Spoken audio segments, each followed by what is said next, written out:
So if you guys haven't heard, Steven Crowder has officially brought back his Change My Mind series.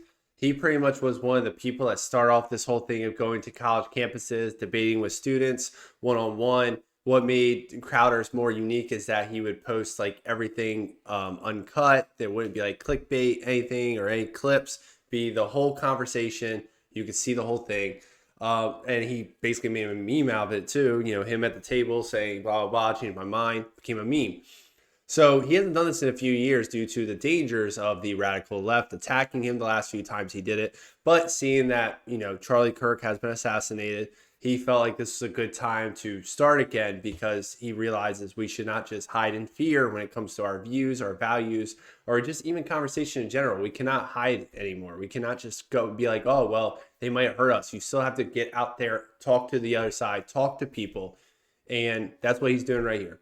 So I just want to show this kind of starting like intro he put in before this. He has two parts already. So this is the first part, but this intro is kind of like his, like, I guess you would call it like a hype video leading up to it. And then it shows like how extra protected he is versus how he used to be before. And then I want to get into what Z from the Unf America tour and her clueless tweet when it comes to Steven Crowder. So let's just jump right into this right here. What you're about to watch is a new segment we call Change My Mind. Welcome back to Change My Mind. It's been a while. This is the place where we rationalize, we reason our positions on controversial topics. When I created Change My Mind in 2017, I had one goal in mind, and that was to shine a light on the institutions that had failed Americans. Often students propagandized by the educational system as well as legacy media. Mr. Trump's once again defending comments he made about the white supremacists and neo-Nazis. There were very fine people on both sides. The president's statement that both sides are responsible for the violence in Charlottesville. It was designed to bring genuine dialogue to what had become an impenetrable echo chamber dominated by progressive professors, administrators, student leadership, along with the complicit media and big tech establishment. To put it simply, the kind of dialogue that evaded all of cable news. I know you said that. 150 police officers got hurt. You said I was being hyperbolic. Let me respond. I'm not. You being a white man as an insult? That just shows you the ridiculousness of all of this. And so, nearly a decade later, with billions of plays, countless discussions, inspired student iterations, one meme of the year, and yes, even a few changed minds later. I somewhat changed your mind. Change My Mind had grown far bigger than I ever initially anticipated. And with that came pushback, controversy, increasing hostility, and yes, straight up violence.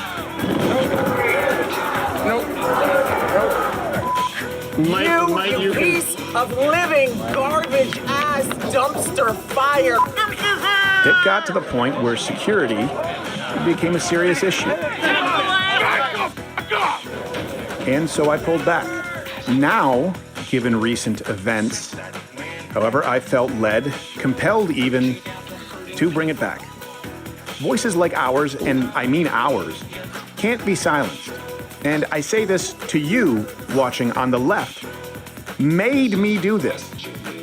I didn't necessarily want to, and everyone told me that this, in today's climate, could not be done unless I took unbelievable precautions, unless it was absolutely kept a secret until mere hours before the event as a pop-up, unless I literally brought an army with me and bulletproofed the entire radius, which is exactly what we did. And so today, for the first time in many years, Change My Mind returns, and back to one of the places where it all began, Southern Methodist University in Dallas, Texas. Today's subject is plain and simple. The left is violent. Will anybody be able to change my mind? Yeah, so basically he's going back to what he did before. He started off at a college campus. This is more of, I think, considered like conservative campus because it's more like Christian. But it really shows in this video how much it's changed. So before he was like smaller, 2017, 2018, 2019. You know, it was still, the political climate was still a little crazy because once Trump came into the picture, the whole left lost their minds. but you could still have conversations to an extent. You could still talk to people. And then as time went on, people got more violent. They would attack him just for sitting there at the table. They would cuss at him, yell at him. And it was the same thing with instances like Charlie Kirk and other conservative influencers, commentators, whatever you want to call them too. Because for some reason, a lot of the far left people are so scared just to have conversations or debates. Like if you think their side's so bad, your side's so good, out debate them, make them look stupid. But they can't. They know they can't debate their side. They know they can't defend their side. So they just say the other side's extreme while they do the extreme things. Like, I don't know, assassinate people on college campuses. And you can see it here. Like, he put on the bulletproof vest. He had some bulletproof glass around him a little bit. He had multiple security guards. And I think some of the local police was there too. And people obviously only come on one at a time. They had to keep their distance. Like, he probably spent a lot of money on securities for this event. And it's sad that this is what people have to do to be able to just have dialogue. He's just trying to have conversations on a campus. That shouldn't be a controversial thing. You shouldn't have to worry about losing your life over it. But that's the political climate we are in. And for some reason, there are still people on the left that act completely clueless to it and act like it's nothing and that the right is overreacting to all this stuff. For example, there is a woman named Z. You might know her as the leader of the Un-F America tour, currently touring around with Destiny, the one that used to have Parker and Dean Withers there, which I think they dropped out for whatever controversy they had. So she's one of those clueless left people I was just talking about. So she wanted to say that, as you shared the picture of him with the bulletproof vest, and said, why is Steven Crowder wearing a bulletproof vest at a conservative campus? I think she was thinking this would be like some kind of gotcha moment, saying like, oh, he's scared of conservatives, right? That's what it is. Let's just use our brains and think about, 3 weeks ago now, I think it is. Charlie Kirk was at Utah Valley University, which I think is considered a conservative school. He had his life ended by Tyler Robinson.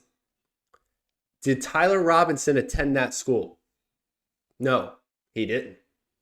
So it's almost like any psychopath that wants to end someone's life and know they're going to be there can just walk onto that campus and try to do something, right? You know, someone with common sense would think that, especially after recent events. Like, you might have more conservative people that go to that school, but any wacko in the area could come there. And that's why he mentioned in the video too, where he said he had to let people know like last minute over security issues.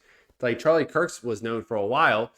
So Tyler Robinson had plenty of time to plan it out, scope out the campus, figure out how to get to the roof, figure out how to make an escape plan. Something like this, where Crowder's planning at last minute, you don't have time to plan all that. So yeah, that's, us with brain cells would be able to figure that out.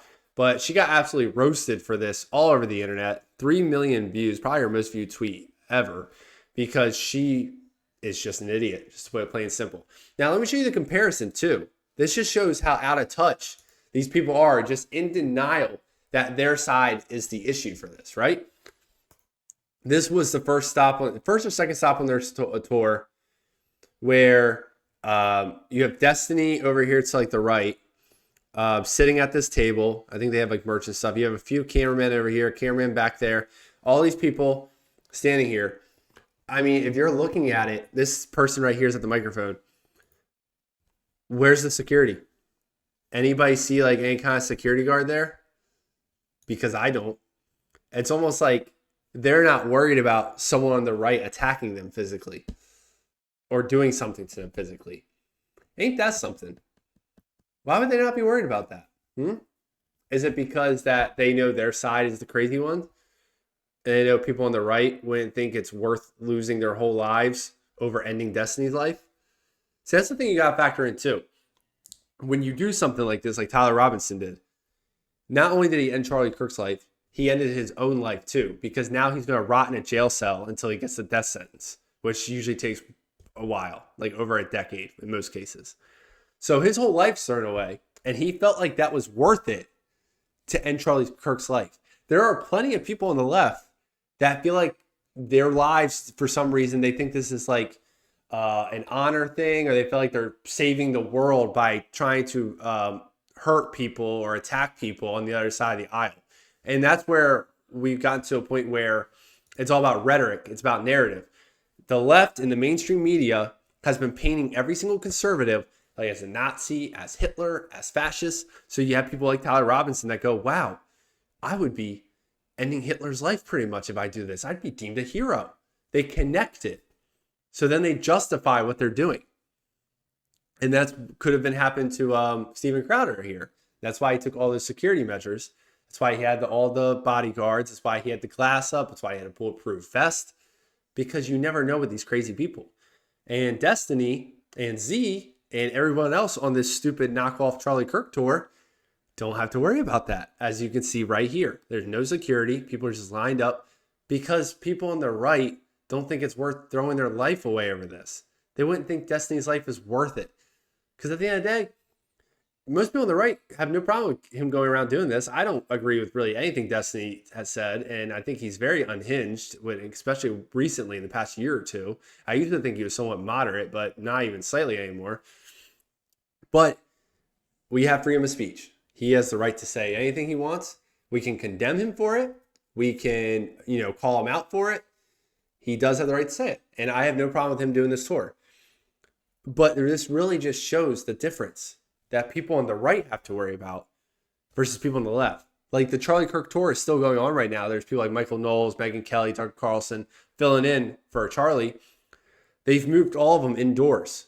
They're not doing outdoor ones anymore. Indoors safer. You can check people at the door. It's more surrounded. So that's what they're doing now to protect themselves. Meanwhile, the left can keep doing this because they don't have to live in fear like people on the right do. And that's really sucks in this society where we can't even have conversations. So I'm hoping with Crowder doing this, maybe when he goes around more and more campuses, maybe things will tone down more. Maybe he won't feel the need to have as much security. Maybe I would like to hope the rhetoric will calm down, but if anything, it'll probably only get worse. But we need this dialogue in our society. Once you stop talking to each other, that's when your society will collapse, and that's when you'll split into like a civil war. We need to have dialogue. We need to have debate. And these things we're doing, even on NFL Marco Tour, having debate, that's a good thing. Crowder, changed my mind, good thing. Charlie Kirk's tour, good thing. These things are good. These things are needed, especially in our very divided society right now. But that's pretty much it. I just want to go over the fact that, Change My Mind came back. It's really cool. Highly recommend it. The first video already has like over 1 million views, I think. Make sure you watch it on Rumble because I think he's demonetized on YouTube. So if you want to support him, watch it on Rumble. And then the second one I think just came out. If you want to support my channel, I'm also on Rumble if you want to look me up. But you can subscribe, comment down below on this one. You can subscribe to all my other social media accounts. And that's pretty much it. So I'll catch you next time.